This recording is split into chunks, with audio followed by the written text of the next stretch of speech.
இரண்டாவது மொழி இயக்கம் மாண்புமிகு பாரத நரேந்திர மோடி அவருடைய தலைமையில் இயங்குகின்ற பாரதிய ஜனதா கட்சியின் தமிழ்நாட்டில் தமிழன் தலைநிமிர தமிழரின் எழுச்சி பயணம், தமிழகம் தலைநிமிர தமிழனின் எழுச்சி பயணம்.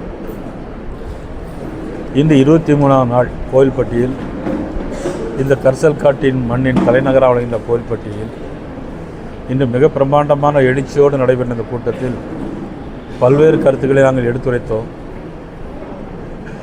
பெருவாரியான இந்த பகுதி மக்கள் அனைவரும் ஆதரவோடு மிக சிறந்த எழுச்சியோடு இந்த கூட்டம் சிறப்பானவன் நடைபெற்றது. அதனைத் தொடர்ந்து இந்த பத்திரிகையாளர் சந்திப்பில் நாங்கள் எல்லோரும் மகிழ்ச்சியாக கொண்டாடுவது, எல்லோரும் ஏளனமாக பேசினார்கள். பீகார் மாநில தேர்தலை பற்றி 243 சட்டமன்ற தேர்தலில் தேசிய ஜனநாயக கூட்டணி படுதோல்வி அடையும் என்று சோசியல் மீடியா, இந்த சோசியல் மீடியாவில் நிறைய பேர் இருக்காங்க. அடுத்த வீட்டில் இருக்கவன் யாருன்னே தெரியாது, ஆனால் சோசியல் மீடியாவில் நிறைய பேர் ஒர்க் பண்ணிட்டு இருக்காங்க. அப்புறம் பத்திரிகை மீடியாக்கள் எல்லாமே தெரியப்படுத்தின தேசிய ஜனநாயக கூட்டணி பீகாரில் படுதோல்வி அடையும், நிதிஷ்குமார் தோற்று விடுவார் அப்படின்னு சொல்லி எழுதினாங்க. ஆனால் முதலமைச்சர் வேட்பாளராக இருந்த தேஜஸ்வி யாதவ் அவர்களே தப்பிச்சோம் பிழைச்சோம் அப்படின்னு சொல்லி இன்றைக்கி ஜெயிச்சு வந்திருக்காங்க. அந்த INDI கூட்டணியை தலைமையேற்று நடத்தக்கூடிய காங்கிரஸ் கட்சி அது கேவலம்னு சொல்கிறதா, அவங்கெல்லாம் இருக்கலாம், இல்லை கட்சியை கலைச்சி விட்டு போகலாம்னு சொல்கிறதா? வெறும் 6 இடங்களில் ஜெயிச்சிருக்காங்க. இவங்கெல்லாம் பாரத பிரதமர் நரேந்திர மோடியை விமர்சனம் பண்ணக்கூடிய ஒரு கட்சிக்கு தலைமை தாங்குறாங்க. அந்த தலைமை தாங்குகிற கட்சிங்கிறது தான் நம்மளுடைய முதலமைச்சர் இருக்காங்க. நம்மளுடைய முதலமைச்சரும் அங்கே போய் பிரச்சாரம் பண்ணிட்டு வந்தாங்க, INDIA கூட்டணி ஜெயிக்கணும். நிலைமை என்னாச்சுன்னா மொத்தம் 243 சட்டமன்ற தொகுதிகள். இதில் தேசிய ஜனநாயக கூட்டணி மாண்புமிகு பாரத பிரதமர் நரேந்திர மோடி அவருடைய தலைமையிலே ஆன கூட்டணி வென்ற இடங்கள் 202. இதிலிருந்து உங்களுக்கு தெரிகிறதா, இதிலிருந்து தமிழக மக்கள் விழித்து கொள்ள வேண்டும். பொய்யிலே பிறந்து பொய்யிலே புரண்ட புலவர் பெருமானேன்னு எம்ஜிஆருடைய ஒரு பாட்டு உண்டு. இந்த பொய்யை சொல்லியே ஒரு கோயப்பல் தத்துவத்தை தமிழகத்தில் இப்பொழுது உருவாக்கி ஒரு மாயையாக உருவாக்கி கொண்டிருக்கிறார். அதில் நம்முடைய முதலமைச்சரும் அதை தலைமையேற்று நடத்தி கொண்டிருக்கிறார். நிறைய விஷயங்கள் கோயில்பட்டியில் உளுந்து, பாசிப்பயிறு, கடலை இதுக்கெல்லாம் கொரோனா காலத்தில் அவங்களுக்கு உதவி வழங்கும்னு சொல்லிட்டு எல்லா ஆதாரத்தையும் வாங்கிட்டு போனாங்க. 11 மாதம் ஆச்சு, இன்னைக்கு வர இல்லை.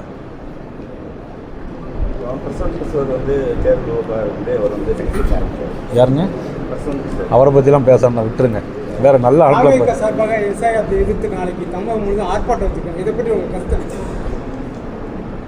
இதை பற்றி என்னன்னா, அப்போ செத்தவங்க ஓட்டை வாங்கணும்னு அவர் நினைக்காரா? செத்தவங்கெல்லாம் இருக்கட்டும் நினைக்கிறாரா? வெளியூர் போனவங்களாம் இருக்கட்டும் நினைக்கிறாரா? இப்போ குளத்தூர் தொகுதியில் 9000 ஓட்டு அதிகமாக இருக்குது, அது வேண்டும்னு நினைக்காரா? இல்லை ஸ்டாலினுக்கு அவர் ஆதரவாக இருக்காரா? ஒன்றுமே புரியலையே. கரூரில் செத்து போகிறது 41 பேர் இவருடைய கூட்டத்துக்கு வந்தது. பாட்டிலுக்கு 10 ரூபான்னு பேசினாங்க, செருப்பை கலத்தி வீசினாங்க. செருப்பை வளர்த்து வீசின கட்சிக்கு இவர் ஆதரவாக இருக்காரா? கரண்ட் ஆஃப் பண்ணாங்க, லத்தி சார்ஜ் பண்ணாங்க. இவரை நம்பி வந்த கூட்டத்துக்கு 11 பேர், 40 பேர் செத்து போகிறாங்க.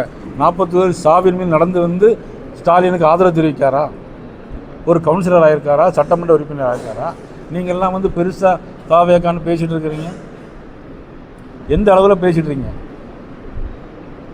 தேர்தல் வரணும், வேட்பாளர் அறிவிக்கணும், ஸ்க்ரூட்னி முடியணும், ஜெயிக்கணும், அதுக்கு பிறகு தான் பேச முடியும். கட்சியே ஆரம்பிக்காமல் எடுத்த உடனே பேசினா மீடியாக்களும் ஊடகங்களும் நீங்கள் பேசிகிட்டே இருக்கீங்கன்னா எப்படி அதை ஒத்துக்கொள்ள முடியும்? பேச்சு விடுங்க. அடுத்த கேள்வி. பீகார் வெற்றிக்கு மகளிருக்கு அக்கௌண்ட்டில் 10,000 போடணும்னு சொல்லி சொன்னதுனால வெற்றின்னு சொல்லி சொல்லிவிட்டுன்னு சொல்லியிருக்காங்க. இவங்களுக்கு தான் 1000 ரூபா கொடுக்குன்னு சொன்னாங்களே. மதிப்புக்குரிய ஸ்டாலின் அவர் 1000 ரூபா கொடுக்குன்னு சொன்னாங்களா? கொடுத்தாங்களா? எப்போ கொடுத்தாங்க? பார்லிமெண்ட் எலெக்ஷன் வரும்போது கொடுத்தாங்க. அதனால் வெற்றி பெற்ற பிறகு அதில் தோற்று மண்ணை கவுளின பிறகு வேறு அதை பற்றி பேச்சு பிரயோஜனமா இல்லையா? வேறு கேள்வி நீங்கள் கேட்டீங்க. அடுத்த கேள்வி.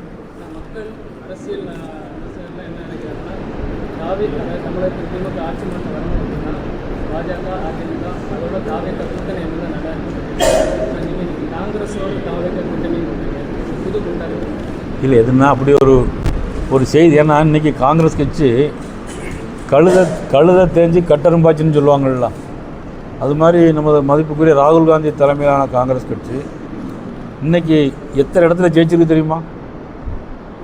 6 இடத்துல ஜெயிச்சு. இவங்க நாளைக்கு இந்தியா வாழ போகிறாங்களா? இல்லை இவங்க தலைமையில் நமது மதிப்புக்குரிய ஸ்டாலின் அவர்கள் ஆட்சி அமைக்க போகிறாங்களா? ஒரே வழி ராகுல் காந்தி, வேறு வழி கிடையாது. தமிழ்நாட்டில் வந்தால் தான் உண்டு. வேறு வட இந்தியாவில் எங்கேயுமே அவர் வர்றதுக்கு வாய்ப்பே கிடையாது. உடன்பிறப்பே வா அப்படிங்கிறதுல தமிழ்நாடு கூட ஒவ்வொரு சட்டமன்ற தொகுதியாக அவரை கட்சி நிர்வாகிகளை சந்திக்கிறாங்க. அதில் வந்து நெல்லை தொகுதி நிர்வாகிகள் சந்திக்கும் பொழுது ஆமாம், அந்த தொகுதி திமுக ஜெயிச்சே போகணும் அப்படின்னு கட்சி நிர்வாகிகளுக்கு பயங்கரமாக நல்ல கேள்வி. மீதி 233 தோக்கணும் அப்படின்னு நினைக்காரா? அதனால நீங்கள் வந்து தொகுதியே மாற்றலாம்னு ஒரு பேச்சு அடிபடுது. மதிப்புக்குரிய கலைஞர் எந்த தொழிலாக நின்னார்? முதல்ல குளித்தல் நின்னாங்க, திருவாரூரில் நின்னாங்க, அண்ணா நகர் போனாங்க, தஞ்சாவூர் வந்தாங்க. தலைவர்கள் எங்கே வேணாலும் நிற்கலாம். செல்வாக்கு எங்கெல்லாம் இருக்குன்னு நிரூபிக்கணுமோ அங்கெல்லாம் நின்று ஜெயிக்கலாம். தமிழகத்தில் தொடர்ந்து வெடிகுண்டு மிரட்டல் சார். இந்த கடந்த 2 தினங்களுக்கு உங்கள் வீட்டுக்கு வெடிகுண்டு மிரட்டல். எனக்கு வெடிகுண்டு மிரட்டல்லாம் வரல. காவல்துறை மறுப்பு தெரிவிச்சிருக்காங்க. இல்லை எனக்கு வெடிகுண்டு மிரட்டல் வரல. ஏன்னா நான் இந்த மாதிரி அரசியல் பண்ண விரும்ப மாட்டேன். ஏன்னா முதலமைச்சருக்கும் எனக்கும் நெருக்கமான தொடர்பு இருக்குது, ஆழமான நட்பு இருக்குது உங்களுடைய கேள்விக்கு. அதனால் அவர் கட்சி ஜெயிக்கணும்னு நினைப்பார். நான் என்னுடைய கட்சி ஜெயிக்கணும்னு நினைக்கிறேன். தமிழக பாரதிய ஜனதா கட்சி என்னுடைய தலைமையில் இயங்குகிறது. அதற்கு அங்கீகாரம் கொடுத்தவர்கள் மாண்புமிகு பாரத நரேந்திர மோடி அவர்கள், மாண்புமிகு உள்துறை அமைச்சர் அமித்ஷா அவர்கள் நம்பி என்னை கொடுத்துருக்காங்க. என்னுடைய கட்சி நான் ஜெயிக்கணும், திமுகவை தோற்கடிக்கணும். அதுக்கு பிறகு நான் வந்து பரஸ்பர நட்போட முதலமைச்சரோடு இருப்பேன். தொடர்ந்து வந்து திமுகவுக்கும் தலைவருக்கும் தான் போட்டி. அது கேள்வி, நியாயமான கேள்வியில் விட்டுருங்க, அப்புறம் பேசி. தேர்தல் முடிஞ்ச பிறகு அதை பற்றி கேளுங்க, நான் பேசுகிறேன்.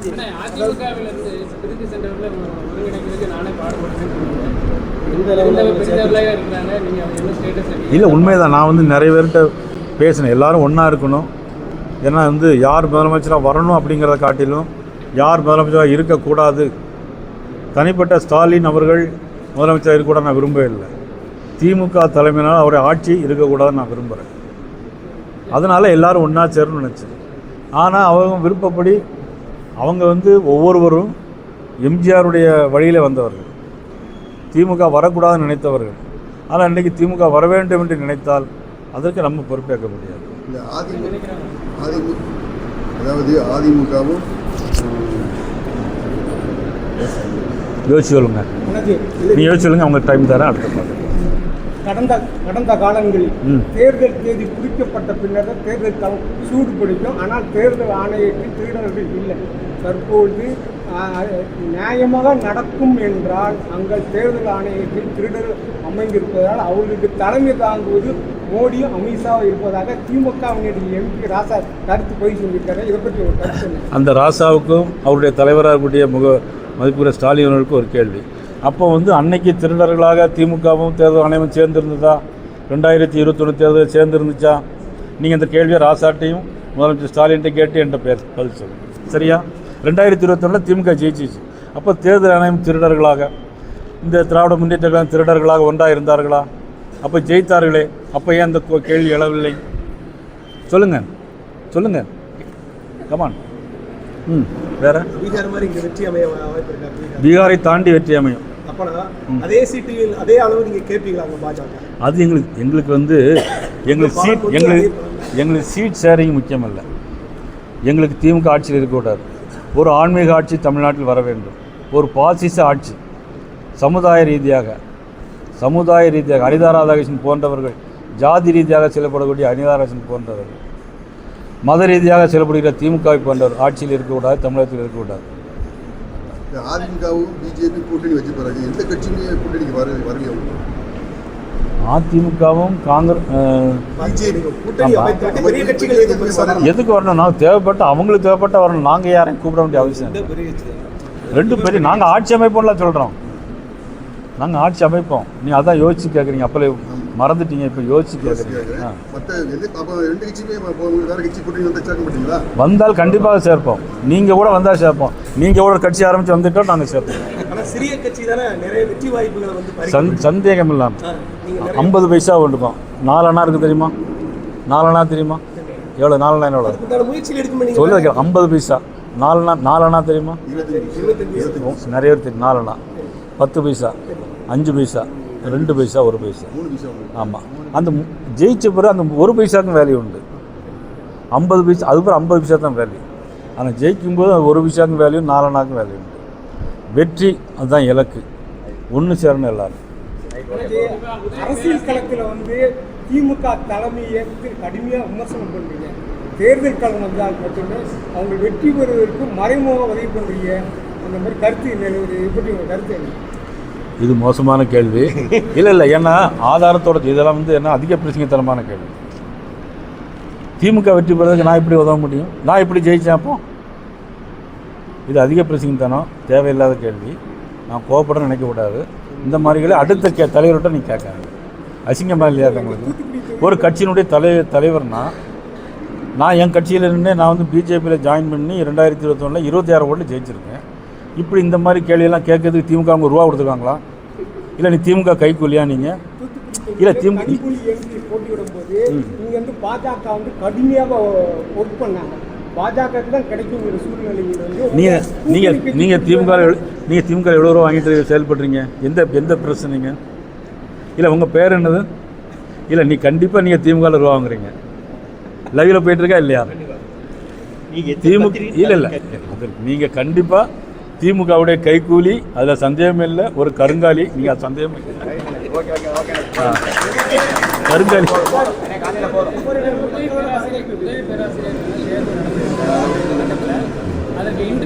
இல்லை இந்த மாதிரி கேள்வியில் அவர் ஜாலியாக தான் கேட்கார். நானும் ஜாலியாக தான். நடந்த சம்பவம் ஒரு கேள்வி அவருக்கு இல்லை தூத்துக்குடி மாவட்டத்தில் பாஜக வந்து கடுமையாக பணி செஞ்சாங்க. அவங்களுக்கு சீட்டு கிடைக்கும் உங்கள் தோழர்களே எங்கிட்ட சொன்னாங்க. ஆனால் வந்து இன்னைக்கு வந்து கூட்டணி கட்சி கொடுத்ததுனால அவங்க பணி செய்யறதுனால கனிமொழி ஈஸியாக செய்து உங்கள் கட்சிக்காரங்க சொன்ன கருத்து தான். அதாவது நான் பொறுப்பேற்று நான் கோவப்படாமல் நைஸாக சொல்கிறேன். ஏன்னா கோவப்பட்டால் பத்திரிகையில் சொல்லிட விடாது. நான் வந்து அன்றைக்கி மாநில துணைத் தலைவர், புரிஞ்சுதா? இந்த யாருக்கு சீட்டுங்கிறத எங்களுடைய அகில இந்திய தலைமை முடிவு செய்யும். அதில் சீட் ஷேரிங் வந்து யார் கட்சிங்கிறது அகில இந்திய தலைமை. அதில் தமிழ் மாநில காங்கிரஸுக்கு ஒதுக்கணும். அதில் வந்து யார் எப்படி வேலை பார்த்தாங்க அப்படிங்கிறது எனக்கு தெரியாது. உங்களை மாதிரி நிறைய கருங்காலிகள் இருப்பாங்கள்ல, அதில் வந்து சந்தேகமே இல்லை. ஏன்னா இப்படிப்பட்ட உங்கள் உயரத்தை பார்த்தாலே தெரியுது. நீங்கள் வந்து இல்லை இவங்கள இல்லை அண்ணாச்சிலாம் கேட்க முடியாது. நீங்கள் கேட்குறதுலேருந்து உங்களுக்கு யாரோ பணம் கொடுத்து அனுப்பியிருக்காங்கிறது நல்லா தெரியுது. இல்லை இந்த கேள்வி என்ன? இவ்வளோ உயரத்தை நம்பலாம், இவ்வளோ உயரத்தை நம்பக்கூடாது. நீங்கள் இந்த ப்ரெஸ்ஸா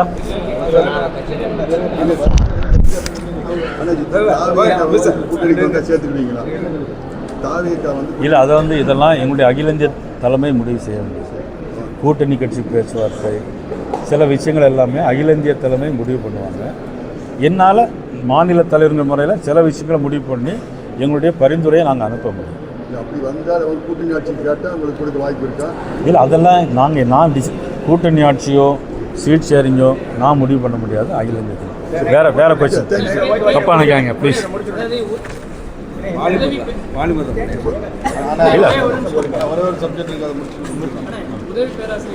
ஆனால் யாருமே கேட்க வேண்டிய கேள்வியை கேட்கவே மாட்டாங்க. நல்ல கேள்விகளை நாட்டுக்கு, அதாவது இந்தியாவிலேயே மிக அதிகாரம் வாய்ந்த ஒருத்தர் பிரசிடெண்ட் ஆஃப் இந்தியா, அடுத்த அதிகாரம் வைஸ் பிரசிடெண்ட் ஆஃப் இந்தியா, 3வது பிரைம் மினிஸ்டர் ஆஃப் இந்தியா, 4வது என்ன பொறுத்த மட்டும் நான் நினைக்கிறேன் உங்களை மாதிரி மீடியா, பேனா, எழுத்தாளர், நீங்களே இப்படி தவறான ஒரு முடிவுகளையும் தவறான மக்கள் மனசில் கொண்டு சென்றீங்கன்னா உங்கள் மேலேயே மக்களுக்கு ஒரு அதிருப்தி இருக்கும். உங்களை யாருமே இந்த டிவின்னு நம்பிக்கை உங்கள் ரேட்டிங்கே குறைஞ்சிடும். தயவுசெய்து இந்த மாதிரி மக்களுக்கு பயனுள்ள கேள்விகளை நீங்கள் கேட்டிங்கன்னா நல்லா. நான் விடிய 2 மணிக்கெலாம் பதில் சொல்ல தயார். பயனுள்ள யோசனையை சொல்லுங்கள், எங்களுக்கு ஒரு யோசனையை சொல்லுங்கள், நாங்கள் அக்செப்ட் பண்ணுறோம். ஒரு ஸ்டாலின்ட்டு போய் நீங்கள் நயினார் நாயந்திரக்கு இந்த தொகுதியை விட்டு கொடுத்தீங்களா அப்படின்னு கேட்டிங்களா, உங்களை திமுககாரன் ஒருத்தன் கூட விட மாட்டான். இதுக்குள்ளே பஞ்சராக்கி மண்டத்தை விட்டு அனுப்பிடுவோம். பட் இங்கே நாங்கள் யாரும் அப்படி இல்லை. அதில் அப்படி இனிமேல் எதிர்கட்சியாக இருந்தோட கேட்காதுங்க. உருப்படியான கேள்வியை மட்டும் கேளுங்க. ஒரு நிமிஷம் நானே சொல்லிடுறேன், டைம் ஆச்சு, நானே முடிச்சிடுறேன். இல்லை இன்றைக்கி போதும். இன்றைக்குள்ள ஒரு செய்தி என்னென்னா, பெரும்பிடுகு முத்திரையர் கிபி 704-705 ஆண்டு காவிரி டெல்டா பகுதியில் மற்றும் திருச்சி தலைநகராக கொண்ட ஆண்ட மாபெரும் மன்னர் பெரும்பிடுகு முத்திரையர். கிட்டத்தட்ட 16 போர்களில் அவர் வென்றிருக்கார். 14 போர்களை தனியாக போட்டிட்டு போர் முடித்து வென்றிருக்கார். 2 போர்களில் மட்டும் பல்லவ மன்னர்களோட ஆதரவோடு போட்டிட்டு நம்ம தமிழக ஆண்ட மன்னர்களில் மிக முக்கியமானவர் பெரும்பிடுகு முத்திரையர். அவர்களுக்கு இன்றைக்கி தபால் தலை வெளியீடு எல்லாமே முடிஞ்சு ரெடி ஆகிடுச்சு. அது வெளியிடுவது உங்கள் எல்லாத்துக்கும் தெரியும். உங்களுக்கு தெரியுமா? எல்லாருக்கும் தெரியும். தபால் தலை வெளியீடு, போஸ்ட், ரயில்வே, விமான போக்குவரத்து மற்றும் அந்நிய செலவாணி இதையெல்லாம் கையில் வைத்திருப்பது மத்திய அரசு. மத்திய அரசு நமது சுதந்திர போராட்டத்திற்காக போராடியவர்களையும் நமது மண்ணை ஆண்ட மன்னர்களையும் நினைவுபடுத்தி அவர்களுக்கு தபால் தலை வெளியிடுவதும் பத்மபூஷன் விருது கொடுப்பதையும் திறமை உள்ள நடிகர்கள் திறமை உள்ளவர்களை போற்றி பாராட்டுவதும் பத்மபூஷன் ஒரு 100 பேர் கொடுப்பாங்க. அப்படிதான் ஒரு 100 பேருக்கு ஆல் இந்தியாவில் கொடுப்பாங்க. பத்ம ஃபியூஷன் ஒரு 15 பேர் கொடுப்பாங்க. பத்ம விபூஷன் ஒரு 7-8 பேர் கொடுப்பாங்க ஆல் இந்தியாவில். அதில் தபால் தலை வெளியிடுவது முக்கியமானவர்களுக்கு அதுவும் மத்திய அரசுடைய கையிலே இருக்குது. அதை எங்களுடைய மாநில பொதுச் செயலாளர் கருப்பு முருகானந்தம் போன்றவர் மதுரையில் இருக்கார், ராமசீனிவாசன். அவருடைய தலைமையிலே பல ஆண்டுகளாக போராடி அதற்கான முயற்சியும் வெற்றி பெற்று அதில் தபால் தலை எல்லாமே ஆயத்தமாகி மத்திய அரசு ரெடியாகிட்டு. அதில் எங்களுக்கு பாரத அவர்களுக்கு நேரம் கிடைக்காத காரணத்தினால் மாண்புமிகு நிதி அமைச்சர் நிர்மலா சீதாராமன் அவர்களுக்கு வெளியிடுவதா, அதுக்கு இங்கே நாங்கள் நடத்துவதா, பெரும்பிடுகு முத்திரையர் சமுதாயத்தை சார்ந்து நடத்துவதா என்கின்ற ஒரு சூழ்நிலையில் இன்றைக்கு ஒரு அமைச்சர் சார்ந்த சமுதாயத்தை சேர்ந்த அமைச்சர் மாநில அரசு நாங்கள் அதை கொண்டு வந்திருக்கிறோம் அப்படின்னு சொன்னால் எப்படி முடியும்? அது யார் நம்புவார்களாம்? மத்திய அரசு எல்லா தலைவர்களுக்கும் உள்ளதை அவர் மத்திய அரசு தபால் தலை வெளியிடும். கல்யாணம் கழிஞ்சு ஒருத்தர் குழந்தை பெற்றிருக்காரு, அந்த குழந்தைய நான் தான் பெற்றவன்னு போய் சொல்லிகிட்டு இருந்தா அதனுடைய அர்த்தம் இதுக்கு மேலே நான் வேற ஒன்றும் சொல்ல முடியாது. என்னங்க இந்த மாதிரி நல்ல கேள்வியை கேட்டால் ரொம்ப நல்லாயிருக்கும். எப்படின்னு கேளுங்க. ஏற்கனவே தீப்பெட்டி, அதாவது 100 வருஷம் ஆச்சு தீப்பெட்டி தொழிற்சாலை. மதிப்புக்கு ஐயநாடார், மதிப்புக்கு சமூக நாடார் 100 வருஷம் இந்த பகுதி மக்களுக்காக வானம் பார்த்த பூமி, இந்த கரிசல் மண் இந்த காட்டில் எந்த தொழிலும் செய்ய முடியாது, விவசாய தொழில் செய்ய முடியாது, தீப்பெட்டி தொழிற்சாலை உருவாக்கின மாபெரும் தலைவர்கள் ஐயநாடார், சம்பவ நாடார். 100 வருஷம் ஆச்சு. ஆனால் அந்த தீப்பெட்டிக்கு என்னென்னா இன்றைக்கி ஒரு பெரிய ஒரு மோசமான கால சூழ்நிலை. எப்படின்னா ஜிஎஸ்டி கொண்டு வந்தாங்க. முதல்ல 18% இருந்தது. இந்த மண்ணின் மைந்தர், இந்த எம்எல்ஏ முன்னாள் அமைச்சர் இவர் போய் நிர்மலா சீதாராமன் பார்த்து பேசி 18% இருந்ததை 12% கொண்டு வந்தாங்க. இப்போ அதையும் போய் 2வது முறை பார்த்து பேசி 12% 5% கொண்டு வந்தாங்க. இதெல்லாம் இந்த பகுதி மக்களுக்கு, சாத்தூர், சிவகாசி, விருதுநகர், வெடிமருந்து தொழிற்சாலை இந்த மக்களுக்கு பெரிய பயனுள்ளதாக இருக்கும். இது மாதிரி நீங்கள்லாம் கேட்டு கொஞ்சம் பாராட்டினீங்க. நீங்கள் பேசவே வேண்டாங்க, பயனுள்ளதாக இருக்கும். இந்த சூழ்நிலை இன்னொரு விஷயம் இருக்குது. ஏன்னா சைனாவில் எல்லாம் விலை குறைவான இதில் இம்போர்ட் பண்ணுறாங்க லைட்டர். அதாவது இவங்களுடைய கோரிக்கை என்னென்னா, தீப்பெட்டியர்களுடைய கோரிக்கை என்னென்னா, இந்த கோரிக்கையில் வந்து அவங்க இம்போர்ட் பண்ணியாச்சுன்னா இதனுடைய உற்பத்தி குறையும். இதனுடைய உற்பத்தி குறையும் போது தொழிலாளருக்கு வேலைவாய்ப்பு குறையும். வேலைவாய்ப்பு குறையும் போது மக்கள் வந்து பாதிக்கப்படுவாங்க. ஏற்கனவே வானம் பார்த்துருக்கணும். அதனால் அந்த லைட்டை இம்போர்ட் பண்ணுறதை பேர்ன் பண்ணியாச்சுன்னா இங்கே இந்த உற்பத்தி தொடர்ந்து நீடிக்கும், கூடும். ஆனால் இந்த பகுதி மக்களுக்கு ஒரு நல்லது கிடைக்கும். உறுதி பாகங்களும் திரும்ப எல்லாமே நமக்கு வாய்ப்பு இருக்கும், கிடைக்கும். ஆனால் கோயில்பட்டி நம்ம ப்ரெஸ் பத்திரிகையாளர்கள் இந்த மாதிரி நல்ல கேள்விகளை கேட்டு இந்த பகுதி மக்களுக்கு தேவையான விஷயங்களை கேட்டால் நல்லது. இவரை மாதிரி தேவையில்லாத விஷயங்களெல்லாம் கேட்டு